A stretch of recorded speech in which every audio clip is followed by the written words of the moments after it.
Il envisageait après le bac de devenir horloger. Paul-Marie Tiberi a finalement fait le lycée agricole de Borgo et repris l'exploitation de son père à Vintiseri. 4 hectares, 1650 clémentiniers. Il est devenu horloger du fruit, même si l'horloge du climat, elle, est quelque peu déréglée. On se rend compte que d'une année sur l'autre, on attaque la saison de plus en plus tard. Par exemple, cette année, on a presque 15 jours de retard. Là, on commence à avoir une belle coloration à cette période. On a eu un peu de retard au début, on a eu un peu de mal à ramasser à cause des fruits qui étaient un peu trop verts, mais là, ça commence à bien colorer. Je suis quand même content parce qu'on a une qualité qui est présente. On a vraiment un fruit avec un taux d'acidité et un taux de sucre vraiment acceptable, avec un bon taux de jus aussi.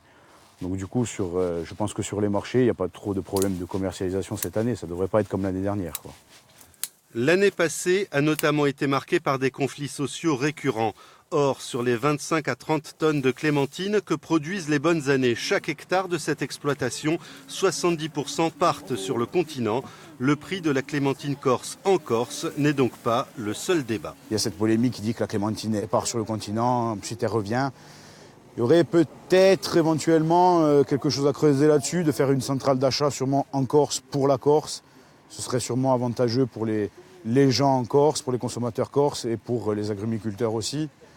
Après, sinon, pour la vente et l'export, ce serait peut-être des marchés de nouveaux pays. Je sais pas, peut-être essayer dans les pays du Nord, dans d'autres pays, pas se cantonner uniquement au marché français. Tenez, c'est pour éviter d'avoir à ouvrir le sac dans la voiture. Paul-Marie Tiberi, qui assure aussi un peu de vente directe, ne se soucie pas trop de la concurrence espagnole. Un autre produit, dit-il. Il veut en revanche se diversifier. Il plante des avocats et se lancera demain dans le citron et le cédrat.